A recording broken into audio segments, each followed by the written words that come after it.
Bago ngayong gabi, nahuli kam sa dashcam ang isang siklistang nag-counterflow pa ng North Luzon Expressway. Ang lalaki sa viral video, naligaw lang daw. Yan ang report ni Rafi Tima. Viral at may mahigit 500,000 views na sa social media ang dashcam footage na ito ng isang motorista noong Martes sa NLEX northbound sa bahagi ng Philippine Arena. Kitang biglang sumulpot ang isang nagbibisikleta sa tabi ng Center Island. Nag-counterflow ito at hinabol ng isang NLEX patrol officer. Ikinagulat ng motorista ang insidente. Pagbaba ng patrol po namin, pinapahinto, hindi siya tumitigil. Kaya ang ginawa, hinabol po ng patrol namin kasi kailangan talaga may stop siya dahil naka-counterflow siya dun sa traffic. Bakit daw po siya hindi huminto? Na-explain po ba niya?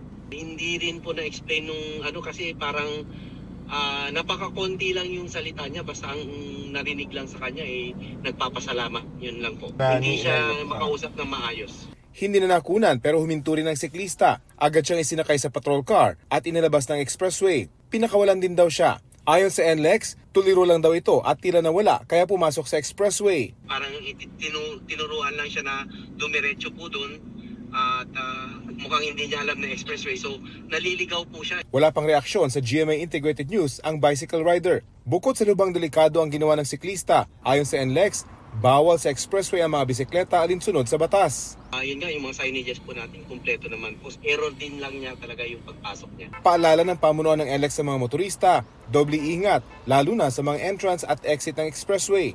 Patuloy naman daw na magiging alerto ang kanilang personnel para dito maulit. Rafi Tima nagbabalita para sa GMA Integrated News. May mga dagdag po na temporary restraining order ang Supreme Court and Bank sa COMELEC. Yan ay para pigilan ang resolusyon nitong huwag isama ang tatlong local aspirants sa eleksyon 2025.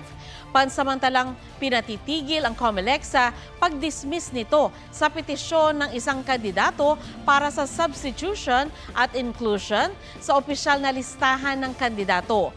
Pinahihinto rin ang COMELEC sa pagdeklara nito sa isang kandidato bilang nuisance candidate at pagkansela sa Certificate of Candidacy ng isa pang kandidato.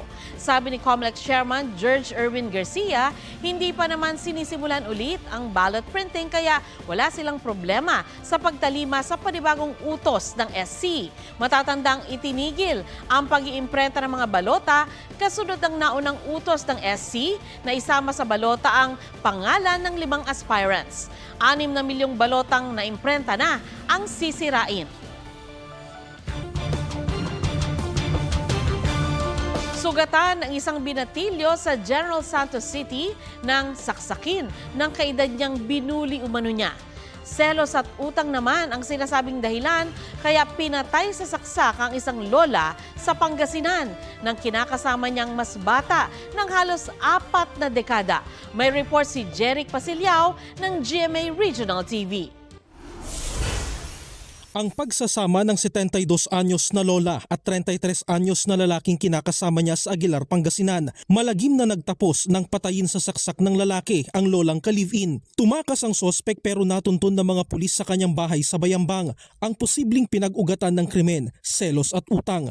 Bago ko saksakin, sinabi ko sa kanya, hindi ko na masikmura yung mga pinagsasabi mo sa amin kako. Kasi hindi niya tanggap na naliligaw ako sa kabila. They are living in one roof. So lasing yung suspect at ito namang victim parang kinukuha niya yung naipahiram niya sa kanya doon sa suspect na 13,000. Desidido ang pamilya ng biktima na sampahan siya ng reklamong murder. Nakakalungkot po.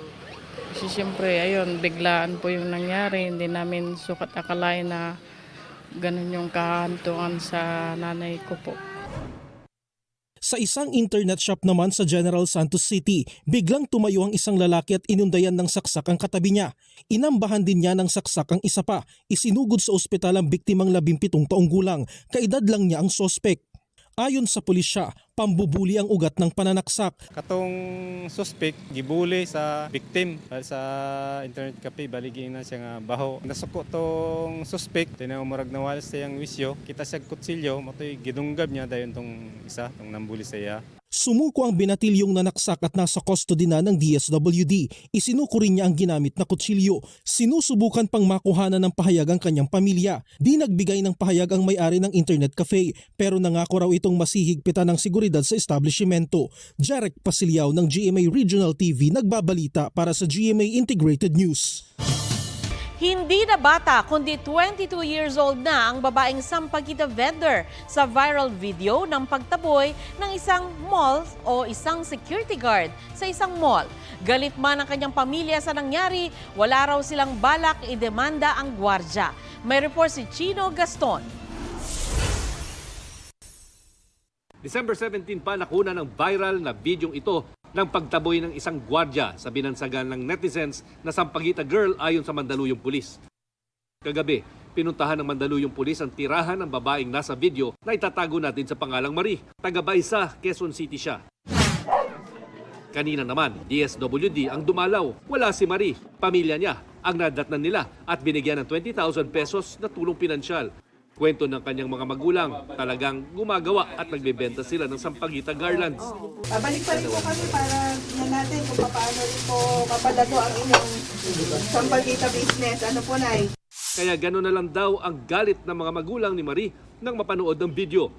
Nakikiupo lang siya kasi maambon ng mga time na yun, nagigisilong po siya. Naghanap buhay naman maayos ng anak ko, hindi naman nagnakaw. Ayon sa kanyang mga magulang, 22 years old na si Marie na first year na sa kolehiyo sa kursong medical technology. May kakambal daw siyang nag-aaral ng nursing at may dalawang kapatid pa sila. Pero bakit tila pang high school ang uniforme ni Marie? DSWD ang nagpaliwanag dito. Dahil nga mahirap po sila, kung ano po yung available na uniform, ay yun po yung ginagamit po nila. Wala nang balak ang mga magulang ni Marie na ihabla ang gwardya. Pero sabi ng PNP, hindi pa rin daw siya lusot. Binibigyan po natin sila next week ng specific date na mag-appear sa ating opisina. Sakaling hindi siya lumutang, pati yung agency, mag-i-initiate na po tayo ng formal filing of administrative complaint. Chino Gaston nagbabalita para sa GMA Integrated News. Raratsada na ngayong weekend ang kabi-kabilang mga pista para kay Santo Niño. Kasama sa highlights ang sayawan sa Tondo, Maynila at sinulog sa Cebu City na naka-red alert na. Yan ang report ni Jamie Santos. Mula Fuente Osmeña Rotonda sa Cebu City, papunta sa Basilica Minor del Santo Niño, kitang-kita ang dagat ng mga deboto kaninang madaling araw sa Penitential Walk with Mary o prosesyon ng patrona ng Cebu City, ang Mahal na Birhen ng Guadalupe. Ayon sa mga pulis, mahigit 300,000 deboto ang lumahok. Itinataon ito sa huling araw ng 9-day novena para sa Fiesta Señor Celebrasyon. Pagdating sa Basilica, idinaos ang Misa de Traslasyon bago dalhin sa National Shrine sa Mandaue City ang Birhen ng Guadalupe at imahe ng Señor Santo Niño. Ayon sa Cebu City Disaster Risk Reduction and Management Office, isa sa ilalim sa red alert status ang Cebu City simula bukas kung kailan idaraos ang solemn foot procession hanggang sa Linggo para sa mismong pagdiriwang ng Sinulog Festival.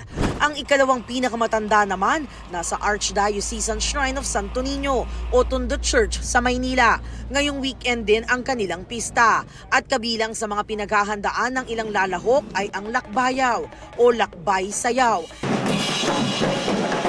Isang dance procession kung saan idinaraan sa indak ang mga hiling kay Senyor Santo Niño. Ang original na titulo ng gawaing ito ay Karakol. Ito yung pagsasayaw ng mga tao sa Santo Niño mula doon sa pagdaong niya sa dagat na noon ay may pagoda hanggang siya ay ibaba dito sa Manila Bay. Dahil sa pista ng Santo Niño de Tondo, ilang kalsada sa paligid ng Tondo Church ang sarado sa Sabado at Linggo. Inaabisuhan ng Manila Police District ang mga motorista na humanap ng alternatibong ruta. Jamie Santos nagbabalita para sa GMA Integrated News. Sa ikatlong sunod na pagkakataon ngayong taon, nakaamba ulit ang big-time oil price hike sa susunod na linggo.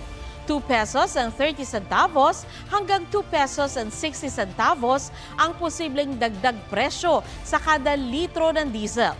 1 peso and 35 centavos hanggang 1 peso and 60 centavos naman sa gasolina. habang 2 pesos and 30 centavos hanggang 2 pesos and 50 centavos sa kerosene. Batayan sa average ng 4-day trading sa linggong ito hanggang kahapon. Ayon sa Oil Industry Management Bureau ng Energy Department, ang panibagong oil price hike ay bunsod ng pagbaba ng oil export ng Russia dahil sa bagong sanctions o parusa ng Amerika at Britanya dahil pa rin sa gyera sa Ukraine. Posible ring magmahal ang shipping o pagbiyahe ng langis dahil dito. Tadtad ng mga pasa ang labi ng nasawing OFW sa Kuwait na si Jenny Alvarado ayon sa kanyang anak.